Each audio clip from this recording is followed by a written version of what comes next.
Je donne la parole à Madame Martha Ama Akia-Pobi. Madame la Présidente, la situation au Liban est profondément préoccupante. Les troupes terrestres israéliennes avancent vers le nord du territoire libanais et le Hezbollah a accru ses attaques à l'intérieur d'Israël. Le 31 mai, le Premier ministre israélien Netanyahou a annoncé avoir ordonné aux forces de défense israéliennes d'approfondir et d'élargir leur contrôle sur les zones préalablement détenues par le Hezbollah et a déclaré avoir capturé la citadelle Beaufort, citadelle historique, et ce, à la suite d'avancées israéliennes au nord du Litanie, dans le triangle de Yomor. Les forces de défense israéliennes ont diffusé des images d'un drapeau israélien flottant sur la citadelle, ce qui a évoqué les souvenirs de l'occupation israélienne du Sud-Liban de 1982 jusqu'en 2000, époque à laquelle la citadelle était utilisée comme base israélienne. Israël a également renforcé sa campagne aérienne ces derniers jours et a frappé ce qu'il décrit comme des cibles du Hezbollah dans le sud et Liban, la vallée de Beka et la périphérie de Beyrouth. Les forces de défense israéliennes ont publié des alertes urgentes ordonnant aux civils d'évacuer toutes les zones au sud du fleuve Zahrani, y compris Nabitier et Tyr, ainsi que 3 camps de réfugiés palestiniens à proximité. Israël a désigné la totalité du sud du Liban comme une zone de combat. Cette campagne renforcée a provoqué davantage de déplacements massifs et a attisé la crainte, la panique s'est propagée au sein de la population libanaise. Les forces de défense israéliennes ont élargi leur présence au nord de la ligne bleue.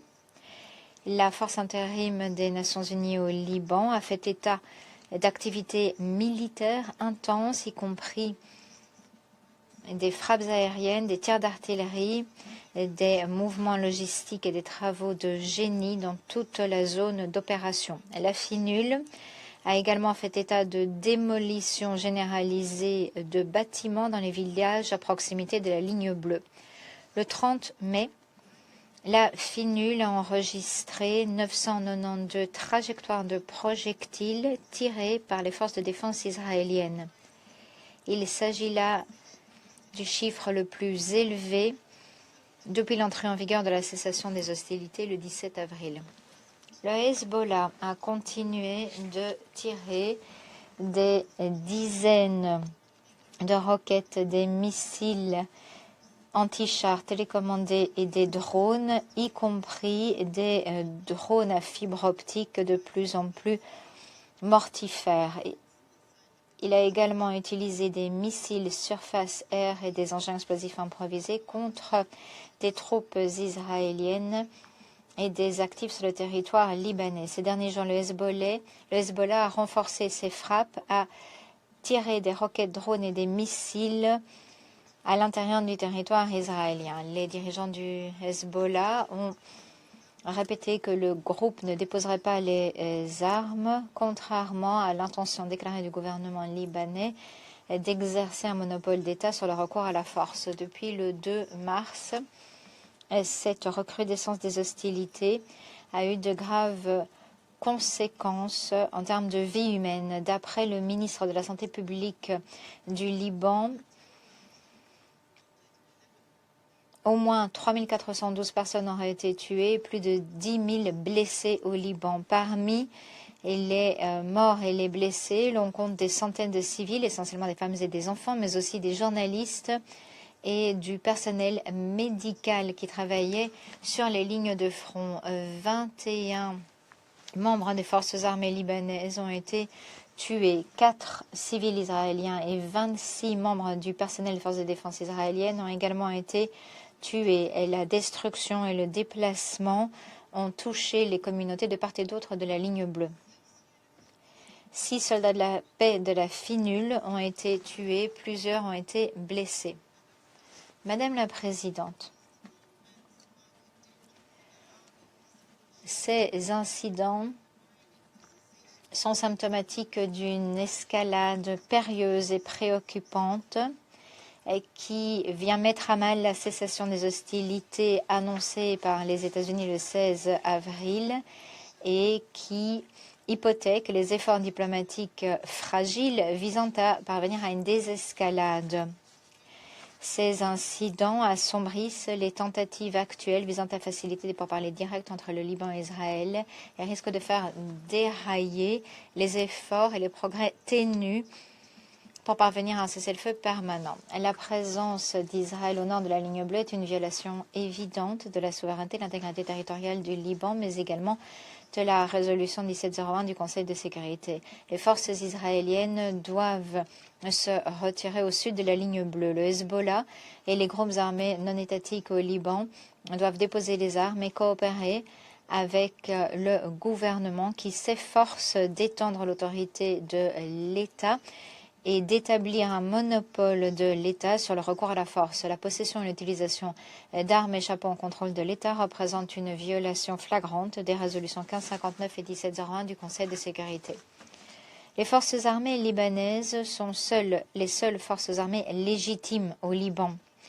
Nous réitérons l'urgence que la communauté internationale appuie les forces armées libanaises et les autres institutions de sécurité étatiques afin qu'elles puissent pleinement exercer leur autorité et assumer leur responsabilité du maintien de la sécurité et de la stabilité sur la totalité du territoire libanais. Les besoins humanitaires au Liban explosent alors que la destruction incessante de logements, la perturbation des services essentiels et la destruction de l'infrastructure civile ne font qu'exacerber une situation humanitaire déjà grave. Les communautés tout entières sont déracinées. L'ampleur des souffrances aggrave encore le poids de la reconstruction et du relèvement du pays. Madame la Présidente, les efforts diplomatiques doivent pouvoir aboutir. Toute escalade supplémentaire est intolérable. Les populations d'Israël et du Liban ont déjà assez souffert et des mesures immédiates sont nécessaires pour soulager ces souffrances. Nous saluons la tenue d'une réunion entre les représentants du Liban et de l'armée israélienne sous la houlette des États-Unis à Washington, D.C. le 29 mai.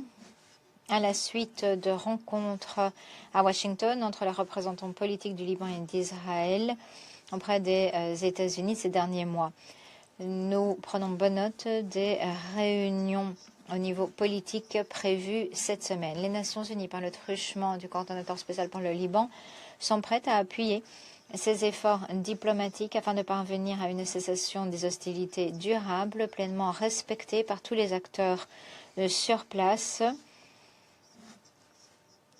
pour promouvoir la pleine et entière mise en œuvre de la résolution 1701 du Conseil de sécurité. L'objectif ultime reste clair, un cessez-le-feu durable et permanent, respecté par toutes les parties. Madame la Présidente, toutes les parties doivent faire montre de la plus grande retenue qui soit et cesser toute action risquant de saper les efforts en faveur d'un règlement durable.